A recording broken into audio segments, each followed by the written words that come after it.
internacionales de Cancillería, Cecilia Todesco Rocco. Alberto Fernández dijo, escucha esto, Cristina tiene una mirada distinta a la mía. Ese lugar en el que me pusieron donde Cristina me manejaba, me torturaron durante años con ese tema. Cristina tiene un modo de hacer política que a mí no me gusta, que tiene que ver con esa forma personalista de hacer política, pero yo la respeto. Y eso se llamaría ser un poquito cagón. Alberto Fernández resaltó que Axel Kicillof administró bien y además fue muy honrado, muy honesto en la forma de trabajar, muy transparente. A mi juicio es un hombre criterioso, más allá de que no comparto algunas miradas que tiene sobre la economía. Para Alberto Fernández hay otros sujetos políticos dentro del peronismo, como Victoria Tolosa Paz, Gabriel Catopodis, Jorge Ferraresi y Jorge Capitanich, que tienen un futuro impresionante por delante. El ex precandidato presidencial Juan Grabois lanzó un dispositivo jurídico para acompañar a quienes padezcan violencia política, mediante amenazas, agresiones físicas, hostigamiento, difamación, falsas imputaciones, calumnias o noticias falsas graves que pueden poner en riesgo la integridad de los compañeros, compañeras y sus familiares. Cualquier persona que sufra intentos de disciplinamiento político a través de la violencia puede escribir a argentinasinmiedo@gmail.com. Grabois dijo, no esperen de nosotros que naturalicemos ningún apartheid jurídico institucional, donde existen elfos rubios luminosos, con plenos derechos y orcos deformes sin ciudadanía. Vamos a enfrentar la mitología iletrada e inhumana planteada por el modelo mental macrista con la inmensa reserva moral humanista y democrática de nuestro pueblo, con los resortes institucionales que todavía quedan en el país, con el derecho público internacional, con la prensa no ensobrada, con la solidaridad del mundo. Vamos a ganar. Tuyo, después sigo con algún...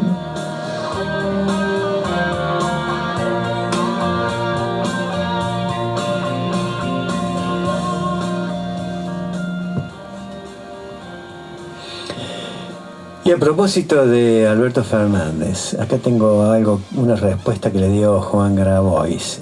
Hay que hacerse cargo.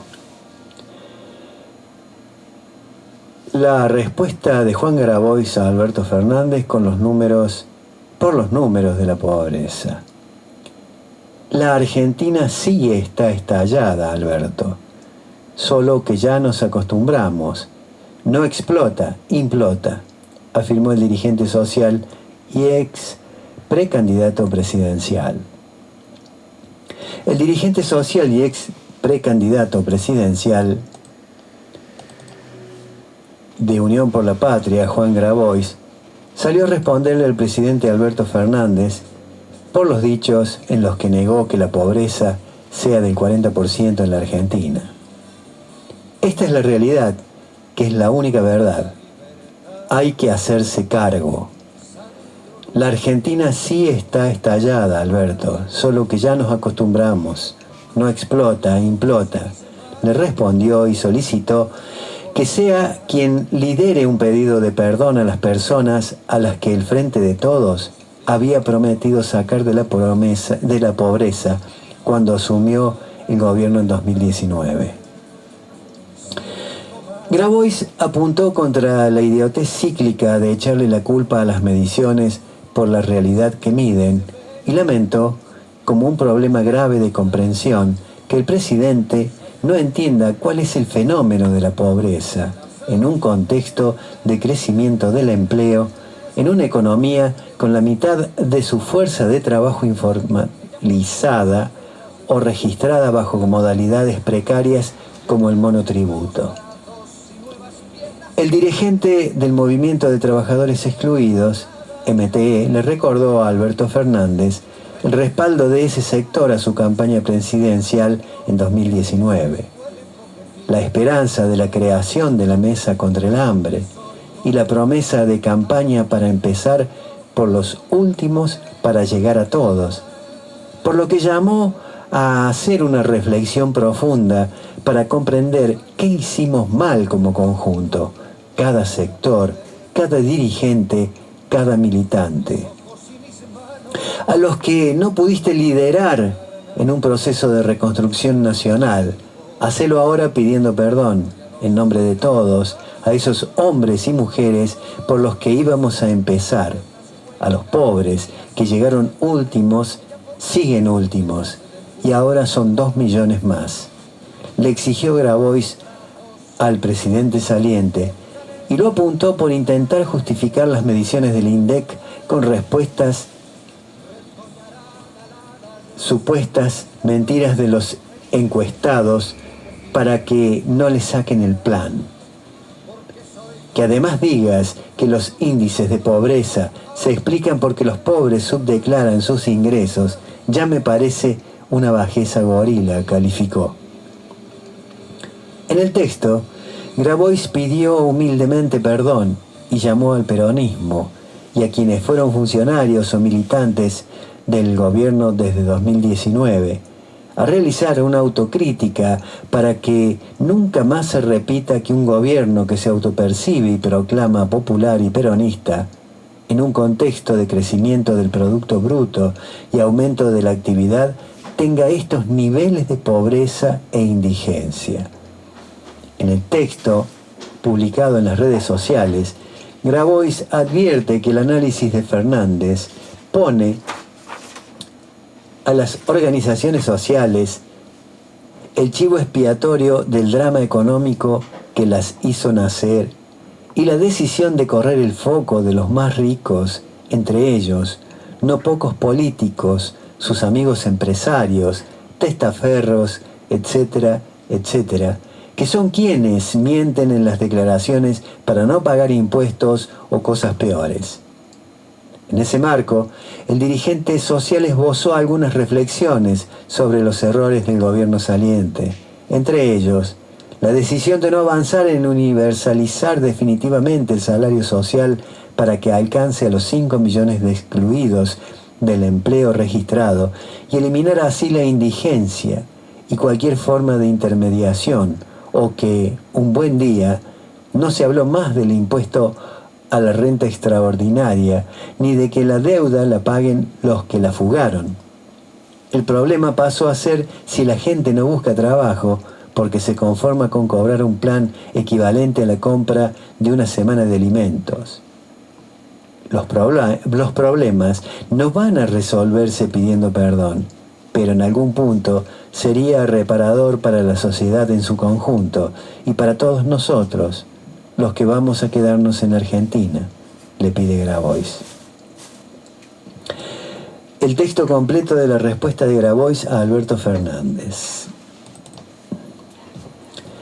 No quería participar de discusión interna de ningún tipo, pero un tema abordado por el presidente en la entrevista de Noticias Argentinas me interpela fuerte. Voy a evitar calificativos personales. Personalizar demasiado despolitiza. Me centro en el tema específico. Alberto, durante la campaña 2019 prometiste empezar por los últimos para llegar a todos, y cuando comenzó el mandato convocaste una mesa contra el hambre. En ese momento, las escandalosas cifras de pobreza que había dejado el presidente Macri, que asumió con la consigna pobreza cero, te sacaban lágrimas. ¿Te acordás del niño que comía cartón mojado en Moreno que te contaba el gringo y tanto te conmovió? ¿Pensás que ahora come carne, leche, frutas y verduras? Tenías razón en tu zozobra de entonces. Los indicadores sociales de 2019 arrojaban un panorama desolador: 35,5% en pobreza y 8% en indigencia respectivamente. Fueron precisamente esos indicadores sociales los que me llevaron a mí y muchos compañeros a pensar que con la lucha social no llegábamos a todos y teníamos que abordar la lucha política. Esas cifras nos llevaron a participar de la campaña del 2019 en Frente de Todos y llevarte la presidencia.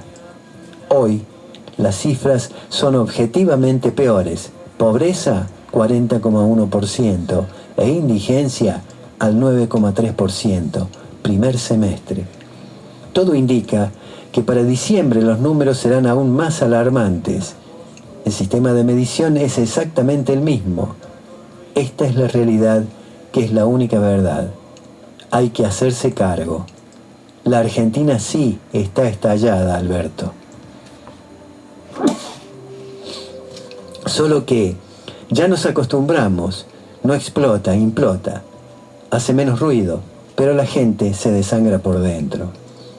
Que no puedas explicarte las cifras de pobreza en un contexto de crecimiento del empleo, en una economía con la mitad de su fuerza de trabajo informalizada o registrada bajo modalidades precarias como el monotributo, es realmente un problema grave de comprensión. En primer lugar, hay una enorme cantidad de trabajadores que son pobres, aún con empleo registrado de jornada completa. Una injusticia nueva, grave e imperdonable, porque resolverla está al alcance de este gobierno. Sin embargo, el hecho fundamental es que la estructura social, en particular la composición de la clase trabajadora, cambió. Es precisamente este sector, los últimos por los que nos dijiste que ibas a empezar, los que no tienen salario estable, convenio colectivo, paritarias, aguinaldo ni vacaciones, quienes sufrieron la más brutal reducción en su poder adquisitivo en los últimos años. La fórmula es fácil: inflación sin paritarias ni aumentos indexados. Que además digas que los índices de pobreza se explican porque los pobres subdeclaran sus ingresos, ya me parece una bajeza gorila, cuando lo que en realidad sucede es que son los más ricos, entre ellos no pocos políticos, sus amigos empresarios, testaferros, etc., los que mienten en las declaraciones para no pagar impuestos o cosas peores. Esa mentalidad: los pobres mienten, los pobres compran dólares, viajan en yate, reciben demasiado, las organizaciones sociales son un obstáculo, precisamente explica en cierta medida por qué aumentó el PBI y no se redujo la pobreza. En vez de universalizar definitivamente el salario social para que alcance a los 5 millones de excluidos del empleo registrado y eliminar así la indigencia y cualquier forma de intermediación, se cuentan las costillas de cada pobre como si se fuera a encontrar entre las personas que reciben este magro complemento de ingreso a los grandes responsables de los problemas del país, y se pone a las organizaciones sociales el chivo expiatorio del drama económico que las hizo nacer. Un buen día no se habló más del impuesto a la renta extraordinaria, ni de que la deuda la paguen los que la fugaron. El problema pasó a ser si la gente no busca trabajo, porque se conforma con cobrar un plan equivalente a la compra de una semana de alimentos.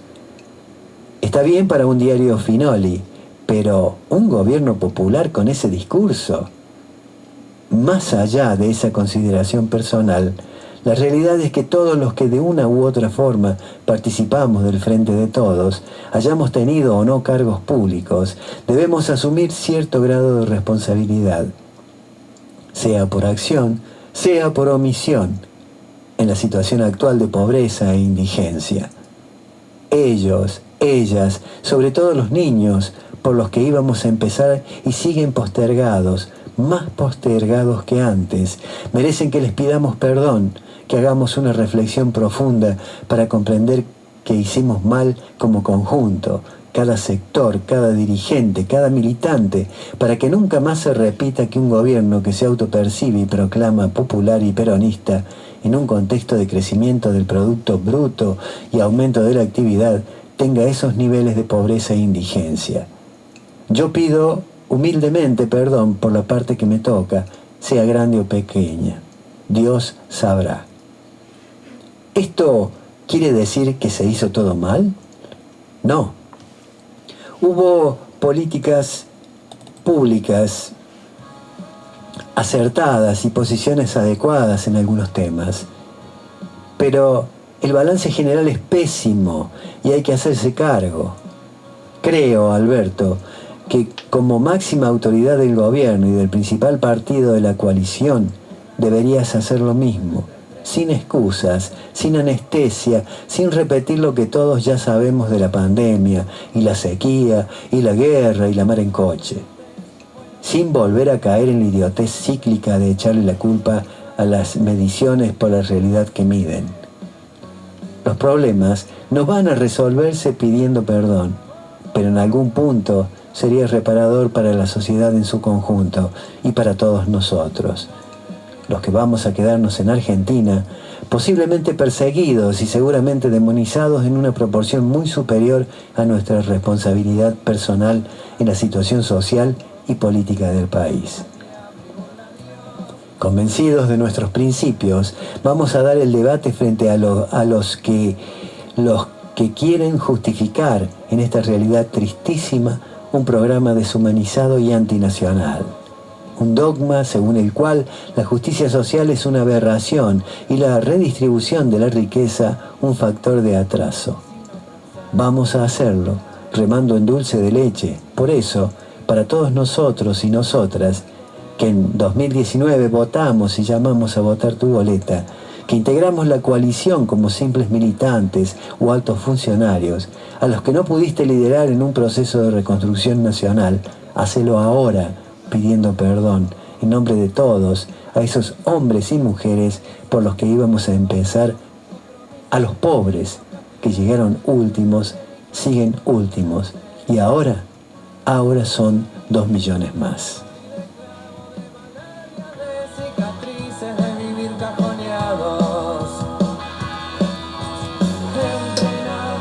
Muy bien por Grabois, muy bien, porque sinceramente se esperaba otra cosa de Alberto Fernández y hay que reconocerlo.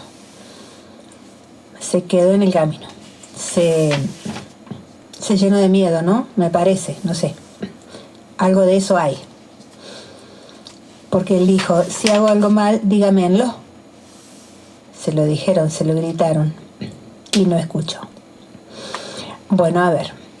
3 andinistas que escalaban el cerro Marmolejo se extraviaron el miércoles del lado chileno de la cordillera de los Andes. Se trata del intendente de la ciudad pampeana General San Martín, Raúl Espir, el escribano Sergio Berardo y el guía mendocino Ignacio Lucero. La vicepresidenta electa Victoria Villarruel le pidió al presidente chileno Gabriel Boric y a la ministra de Defensa chilena Maya Fernández que arbitren los medios para rescatarlos, ya que el GPS indica su posición, pero las condiciones climáticas no han permitido que por medios privados se los pueda rescatar. Bueno, tengo entendido que ya se rescataron. Claro, esta información es de esta mañana. El financista arrepentido Leonardo Fariña volverá a ser indagado hoy por Zoom desde su lugar de detención por orden del juez Pablo Yadarola. Fariña fue detenido hace 2 semanas en una cueva financiera y además un tribunal oral ordenó también su arresto para terminar de cumplir una condena a 3 años y medio de prisión por lavado. La de hoy será una ampliación de indagatoria por operaciones con dólar blue. La justicia no solo confirmó que los cuadernos del chofer Oscar Centeno fueron adulterados, sino que procesó al supuesto autor de esas adulteraciones, el ex policía Jorge Bacigalupo, quien los tuvo bajo su custodia. La actividad desarrollada estuvo dirigida a favorecer a una persona y a perjudicar a otra. El perjudicado fue el empresario Armando Lozón, un tal Marcelo, que podría ser Mindlin, muy cercano a Mauricio Macri, podría ser el beneficiado. El periodista de Juntos por el Cambio, Jorge Greco, secretario de Comunicación Pública durante el gobierno de Macri, fue sobreseído del delito de enriquecimiento ilícito. El diputado Rodolfo Tailade denunció en marzo de 2021 que Greco incrementó su patrimonio en 4 años en la gestión pública un 7.000%. Para la Cámara de Casación, ello está justificado. Señor. Cava, el Ministerio de Hacienda estará a cargo de Gustavo Arengo Piraguín, quien actualmente ocupa el cargo de subsecretario de esa dependencia. Durante estos últimos años, Gustavo viene participando y liderando procesos muy importantes de cambio, como por ejemplo el equilibrio de las cuentas públicas de la ciudad, el haber alcanzado el déficit cero en los últimos 2 años y haber eliminado y simplificado una gran cantidad de trámites, indicó Jorge Primo Macri. A ver, ¿qué más puede haber interesante acá? Jujuy, desde la multisectorial de mujeres y disidencias, advirtieron que durante la marcha que realizaron el 24 de noviembre en San Salvador, al menos 4 personas fueron heridas por balines de plomo, disparados por un arma de aire comprimido. Los hechos fueron denunciados en la seccional segunda de la policía local. Se produjeron en el marco de las actividades llevadas a cabo por el Día Internacional de la Lucha contra la Violencia hacia la Mujer. La Rioja, despidieron a 110 obreros que trabajaban en la construcción del nuevo hospital de Chilecito, emplazado sobre la Ruta Nacional 47. Los despidos comenzaron el lunes pasado y se completaron el jueves por parte de la empresa Stornini, luego de que Milei anunciara la suspensión de la obra pública. Entre Ríos, más de 1.500 personas fueron evacuadas en Concordia debido a las intensas lluvias que provocaron una crecida del río Uruguay, que alcanzó el sábado los 13,44 metros. Otras localidades de la provincia afectadas por las tormentas son Federación, Colón, Concepción del Uruguay y Gualeguaychú. A ver.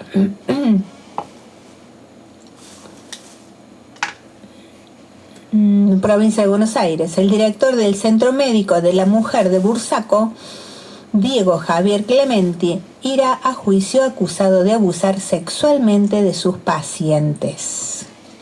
El juez Sebastián Ariel Monelos dictó la elevación a juicio de la causa contra Clementi por 14 hechos de abuso sexual cometidos en su propio consultorio, según lo solicitado por el fiscal que investigó el caso. El titular de la UFI número 9 de Lomas de Zamora, especializada en violencia de género y familiar.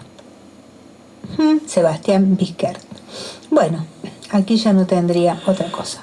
Y ya te podés dar una idea de lo que está sucediendo en La Rioja, que hay 100 y pico ya de despedidos, y vos tenés un Martín Menem, sobrino del finado Carlos Menem, que casi hace volar nuestra ciudad, falta muy poco, y bueno, muy liviano de cabeza, va a ocupar un cargo en el gobierno de Milei, y habló de sus orígenes, muy humildes por cierto, porque se dedicaba a vender las revistas de la madre.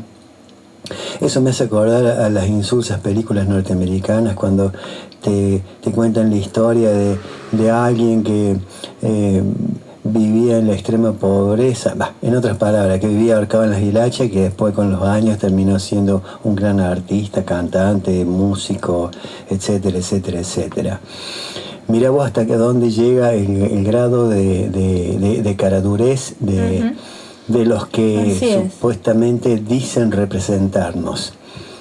Y bueno, y de paso también va un palito para el abogado Ponce, porque parece que ahora se ha puesto a hibernar como los osos. Estamos comenzando el verano, así que no es época de hibernación, doctor Ponce. Así que esperemos que empiece a mover su masculinidad y vea si puede lograr que los riotercerenses puedan obtener el resarcimiento económico por las explosiones. Exactamente. Mucho me temo, espero equivocarme. Dios sabe que deseo equivocarme, con lo que voy a decir, pero me parece que usted ahora, como dije, se va a hibernar por 4 años, porque el gobierno que asume ahora es afín a su ideología. Y me parece que eso es una falta de idoneidad suya como profesional que es. Está bien, la mayoría de los abogados, como dijera un amigo mío abogado, dice, nosotros entre fantasmas no nos pisamos la sábana. Y es muy cierto, lamentablemente es muy cierto. Pero creo que si tiene 2 dedos de frente, tiene que seguir insistiendo sobre el tema de las explosiones. No que ahora todo quede calmo hasta de acá a 4 años, a ver si entra otro gobierno nacional y popular para entonces ahí apuran la máquina. Apurar a ver si consigue el pago de la reparación histórica. Y ruego también y deseo que para los riotercerenses sea factible, veamos la realización de nuestra universidad que tanto se pidió, cosa que dudo porque con este gobierno ya había dicho que no iba a haber gastos en educación pública. O sea, no querían nuevas universidades ni escuelas nuevas. Así es que me parece que esto va a quedar como una anécdota y puede ser que de acá a 4 años, si entre un gobierno nacional y popular, a lo que tanto mucha gente odia, que puedan conseguir que por fin se haga realidad la Universidad de Río Tercero. Por ahora lo único que tenemos es un funcionario de Juntos por el Cambio que hace las veces de regente y que supuestamente se ha estado reuniendo con empresarios industriales de acá, de la zona, para pedir colaboración en la nueva universidad. Y también que la diputada Brouwer de Koning siga tan aguerrida, tan efervescente, claro, tan aguerrida con ahora con el gobierno de Milei por las explosiones. Por las explosiones y por supuesto por la universidad que tanto cacareó, que gracias a ella trajo la universidad. Bueno, que se siga luchando. Que demuestre que tiene peso, ¿sí? Porque hasta ahora parece gallina vieja, cacarea pero no pone huevo. Bueno, esperemos que cambie de situación, digamos, de posición. A ver. Presentación del libro Eve y la fábrica de sombreros. Esto lo envían las madres de Plaza de Mayo. Ahora, en el día que celebramos el legado, la lucha y el ejemplo de Eve, seguí en vivo la presentación del libro Eve y la fábrica de sombreros de Demetrio Iramain. Esto debe ser el próximo jueves. A ver qué dice el audio, si es que hay audio, porque veo una flechita. Parece que no hay nada. No. Parece que no, tampoco tiene fecha. Bueno, mientras tanto podemos dar una linda noticia. Sí. De la NASA. La noticia llega en el momento en que el gobierno electo de Javier Milei designa como secretario de Educación a Carlos Torrendel, defensor a ultranza de la enseñanza privada. Benjamín Cinto, un joven de 24 años de Gualeguaychú, fue seleccionado entre miles de postulantes por la NASA por su diseño de un mecanismo para asegurar la unión de segmentos de estructuras espaciales como antenas o telescopios. El joven, que de chico desarmaba juguetes para ver cómo funcionaban, superó a experimentados ingenieros de todo el mundo con su llave egipcia, señalada como claro ganador por un jurado de 6 ingenieros del Laboratorio de Propulsión a Chorro de la NASA, formado en la Escuela número 1 Guillermo Rawson, la Escuela Técnica número 2 José María Colombo y la Universidad Nacional de Rosario. Cinto no dudó en señalar la razón de su logro. Espero que mi experiencia sirva para inspirar a otros y reivindicar la educación pública. Bien por el pivo, él la tiene muy clara, mientras que muchos adultos dejan mucho que desear. Este chico la tiene muy, pero muy clara. Voy a escuchar lo de... ¿Qué otra cosa? Y bueno, tenemos algo también para reflexionar, para que piensen, escuchen bien, abran bien los oídos con lo que les voy a decir ahora en este momento. Latinoamérica, les voy a nombrar los países, cuántos satélites tienen por cada país. Argentina tiene 38 satélites, queridos oyentes. Después lo sigue Brasil con 17, México tiene 7 satélites, Chile 4, Venezuela 2, Paraguay 1, Bolivia 1, Perú 1, Ecuador 1 y Colombia 1. No fue magia. Simplemente fue políticas de Estado. Por eso se llegó a eso. Y bien, veamos. Hugo Yasky dijo: me preocupa que el próximo gobierno piense que el pueblo tiene que sufrir. En diálogo con AM750, el diputado nacional convocó a un gran frente de unidad ante el avance de las políticas neoliberales. El secretario general de la CTA, Hugo Yasky, se mostró preocupado por lo que podría ser una ola de despidos ante la inminente asunción del presidente electo Javier Milei. En diálogo con AM750, Yasky afirmó tener expectativa y preocupación en torno a los presagios de medidas que tomaría el gobierno, que afectarían en un principio a muchos trabajadores y trabajadoras y empleados del sector público. Nos preocupan estos despidos que se están viendo en el área de la industria, sostuvo. Hay una alarma prendida porque puede haber una especie de ola de despidos, que es lo que más nos preocupa, porque cuesta mucho generar fuentes de trabajo y son fácilmente destruibles, y luego es difícil de volver a esa situación, agregó. Y remarcó: el contenido del paquete de leyes ómnibus lo vamos a tener que discutir en el Congreso. Se abre frente a eso un abanico de cuestiones, las cuales algunas pueden llegar a generar la necesidad de que en el Congreso tengamos un reaseguro de que algunas cuestiones no puedan pasar si no sirven para nuestro pueblo. En el mismo sentido, el diputado nacional mostró preocupación por los funcionarios y funcionarias del próximo gobierno que creen que el pueblo tiene que sufrir como si el sufrimiento fuera una hoguera para depurar los vicios del populismo. En esa línea, y para frenar el avance de políticas que pudiesen perjudicar a los trabajadores y los derechos adquiridos, llamó a convocar